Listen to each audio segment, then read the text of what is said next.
દર્શક મિત્રો, આપની સાથે હું છું દેવ અને આપ જોઈ રહ્યા છો ઇન્ડિયા ન્યૂઝ ગુજરાત। તો રાજ્યના મુખ્ય સમાચારની શરૂઆત કરીએ તો સૌરાષ્ટ્ર યુનિવર્સિટીમાં છેલ્લા 2 વર્ષથી પીએચડીની પ્રવેશ પરીક્ષા લેવામાં ન આવતી ત્યારે રાજકોટ શહેર કોંગ્રેસના એનએસયુઆઈના પ્રદેશ પ્રમુખ તેમજ અન્ય કાર્યકરોની આગેવાનીમાં રાજકોટની સૌરાષ્ટ્ર યુનિવર્સિટી ખાતે ઉગ્ર વિરોધ કરવામાં આવ્યો હતો અને કુલપતિને રજૂઆત કરવામાં આવી હતી કે જો કે આ સમય દરમિયાન એનએસયુઆઈના કાર્યકર બહેનો પણ રજૂઆત કરવા પહોંચ્યા હતા, જેમાંથી એક યુવતીએ કુલપતિની સમક્ષ કહ્યું હતું કે સૌરાષ્ટ્ર યુનિવર્સિટીમાં જો પીએચડી કરવું હોય તો ગાઈડ સાથે સંબંધ બાંધવા પડે છે અને તમને ખબર છે।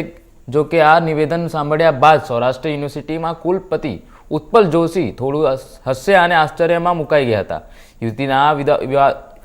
યુવતીના આ વિવાદિત કથનથી ત્યાં ઉપસ્થિત સૌ કોઈ સ્તબ્ધ થઈ ગયા હતા। ત્યારે હાલ યુવતીના નિવેદનથી સમગ્ર સૌરાષ્ટ્ર યુનિવર્સિટીના તંત્રમાં ખળબળાટ મચી જવા પામ્યો છે। ત્યારે હવે આવા ગંભીર આક્ષેપ મુદ્દે સૌરાષ્ટ્ર યુનિવર્સિટીના કુલપતિ ઉત્પલ જોશી યુનિવર્સિટીના પીએચડી વિભાગના ગાઈડ ઉપર થયેલા આક્ષેપો સાચા જણાશે તો કેવા પગલાં લેશે તેમજ જવાબદારો સામે કેવી કડક કાર્યવાહી કરવામાં આવશે તે તો હવે આવનારો સમય જ બતાવશે। અવારનવાર વિવાદોના વંટોળે ઘેરાયેલી રહેતી રાજકોટની સૌરાષ્ટ્ર યુનિવર્સિટી ફરી એકવાર વિવાદમાં આવી છે।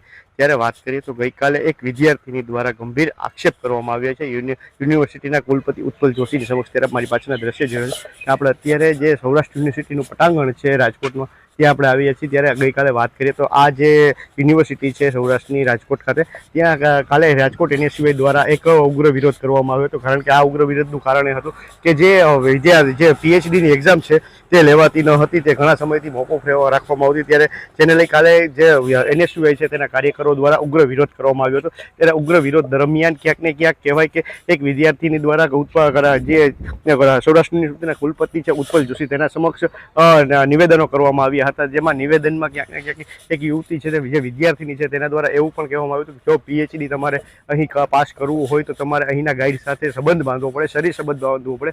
ત્યારે ક્યાંક જે કુલપતિ છે ઉત્પલ જોશી તે પણ મંદ મુસ્કાયા હતા અને આ બાબતની ગંભીરતા લીધી હતી। પણ ક્યાંક ત્યાં જે વિવાદ છે તે સામે આવતા અત્યારે જે કહેવાય કે યુનિવર્સિટીનું જે સત્તાધીશો છે તેના પેટમાં પગ ગરી ગયા છે। હાલ અત્યારે કોઈ સત્તાધીશોનું સ્ટેટમેન્ટ ઓફિશિયલ સામે આવ્યું નથી, પણ જે આ સ્ટેટમેન્ટ જે યુવતીનું સામે આવ્યું છે ત્યારે કે રાજકોટમાં ક્યાંક ને ક્યાંક ખળભળાટ મચી ગયો છે વિદ્યાર્થી જગતમાં અને શિક્ષણ જગતને શર્મસાર કરતી ઘટના છે ત્યાં સામે આવી છે। ત્યારે હવે આ બાબતે જે સૌરાષ્ટ્ર યુનિવર્સિટીના સત્તાધીશો છે તે કેવા પગલાં લેશે અને જો આ વાત સાચી હોય તો જે જવાબદારો છે તેની ઉપર કેવી કડક કાર્યવાહી થશે તે તો હવે આવનારો સમય જ બતાવશે। કેમેરામેન હાર્દિક મોરણિયા સાથે પ્રતિક લીંબાણી, ઇન્ડિયા ન્યૂઝ, રાજકોટ।